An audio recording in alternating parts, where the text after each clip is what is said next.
What is going on, guys? It is Wrestlemania here, back with another video. Last time around we listed 10 inductees who don't belong in the WWE Hall of Fame. Now it's time to let you know whom we'd replace them with. So here are 10 people who should be in the WWE Hall of Fame. Number 1. Davey Boy Smith. It's a mystery why Davey Boy Smith isn't in the Hall of Fame. Smith had a legendary run in the British Bulldogs, arguably the second biggest tag team during the 1980s, right behind the Road Warriors in case you're wondering. Smith made the jump from tag team action to singles stardom, enjoying success as the British Bulldog. Arguably the highlight of his singles career was his SummerSlam 1992 Intercontinental Championship match with Bret Hart at London's Wembley Stadium in front of 80,000 plus fans. Smith had multiple runs in both WCW and the WWF, including an important run as part of Bret Hart's Hart Foundation faction during the Attitude Era. Smith's international popularity inspired the WWF to create its European Championship, a belt Smith held on 2 occasions. Number 2. CHYNA. CHYNA was courted by both WCW and the WWF after her training with Killer Kowalski, with WCW wanting to bring her in as the first female member of the New World Order. In the end, Shawn Michaels and Hunter Hearst Helmsley convinced the WWF to hire her, and she quickly jumped from Triple H's bodyguard CHYNA to a WWF superstar in her own right. CHYNA went on to become the first female competitor in the Royal Rumble and the first female Intercontinental Champion. Rumour has it that the WWF even toyed with pitting her against Stone Cold Steve Austin for the WWF Championship at SummerSlam. Unfortunately, when her boyfriend Triple H cheated on her with Stephanie McMahon, the writing was on the wall. The combination of Triple H cheating on CHYNA to be with Stephanie McMahon, her abrupt departure from the WWF, and her subsequent descent into substance abuse problems all have likely contributed to her being excluded from the Hall of Fame. Nevertheless, the WWE should step up and recognise her accomplishments, not only as a female wrestler, but a one-of-a-kind superstar.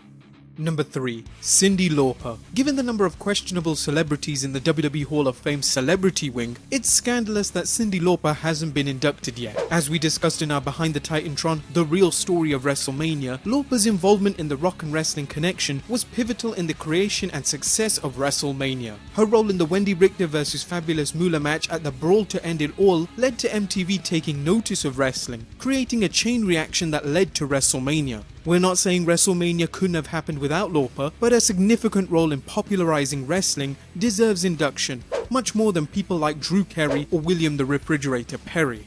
Number 4. Demolition.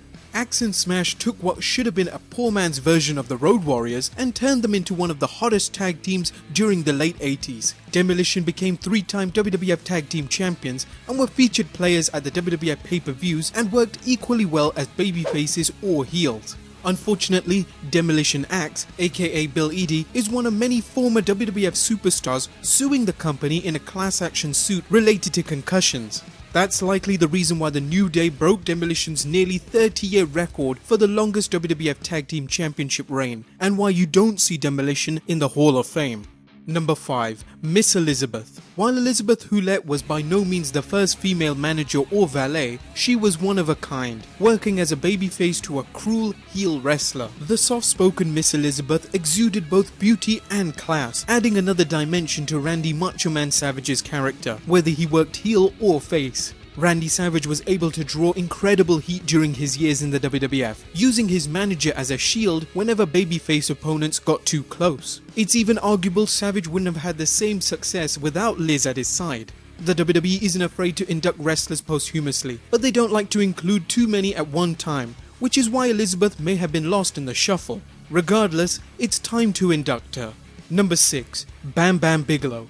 Scott Bam Bam Bigelow had successful runs wherever he went, particularly in the WWF and ECW. Bigelow's main event match at WrestleMania 11 against NFL star Lawrence Taylor has drawn mixed reactions over the years, but most people credit Bigelow with helping carry Taylor to a decent match, making the most out of what could have been a disaster. His intense ECW feud with Taz is still the stuff of legend, and his work in WCW was one of the company's few highlights in its dying days. Bigelow remains one of wrestling's most versatile big men, combining size, power, agility, charisma, and a unique look that still holds up well today.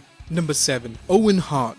It's been 28 years since Owen Hart's needless death at WWF's Over the Edge pay-per-view, so why hasn't this versatile superstar been inducted into the Hall of Fame? Does Vince McMahon hold a grudge against Owen's wife for suing the company over the WWE's negligence that resulted in Hart's death? If so, it's a terrible reason to exclude a star who was beloved backstage and lauded for his excellent work in the ring. Owen Hart likely would have become WWF champion and deserves a spot besides his brother Bret and father Stu Hart. Number 8. Lord Alfred Hayes.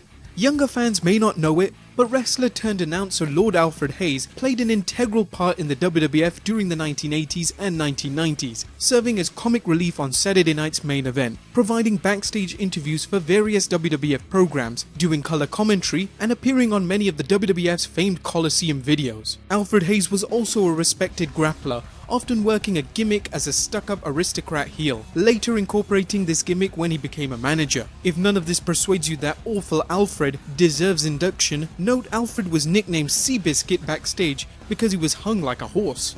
Number 9. Ivan Koloff.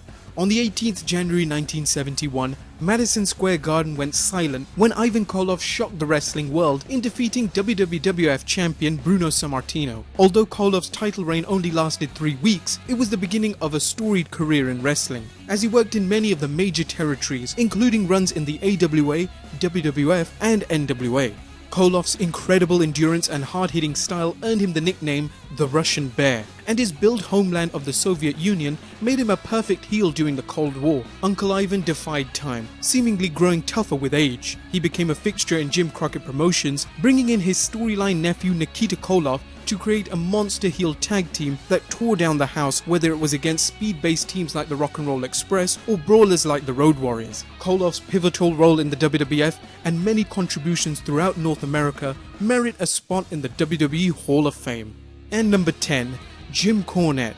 Jim Cornette had an extraordinary run as the rich, spoiled mama's boy manager of teams like the Midnight Express in a number of territories and Jim Crockett Promotions. Cornette's work as the owner and promoter of Smoky Mountain Wrestling gave fans of traditional wrestling a much-needed alternative to the cartoonish WWF and WCW of the early 90s, and while Smoky Mountain eventually failed, its legacy continues today. Cornette's work on screen and behind the scenes in the WWF was a highlight during one of its darkest periods. Always controversial, Cornette's knowledge of wrestling and respect for tradition has kept the old school torch lit, reminding fans there is more than one way to promote the sport. Up until recently, it seemed like Cornette and the WWE might never reconcile, but Cornette's induction of the Rock and Roll Express at the 2017 Hall of Fame means the landscape has certainly changed. Well guys, that about wraps up this video here. I hope you've enjoyed 10 people to replace the 10 worst WWE Hall of Fame inductees. Be sure to support us on Patreon, subscribe if you haven't already, and I'll see you next time with some more wrestling content.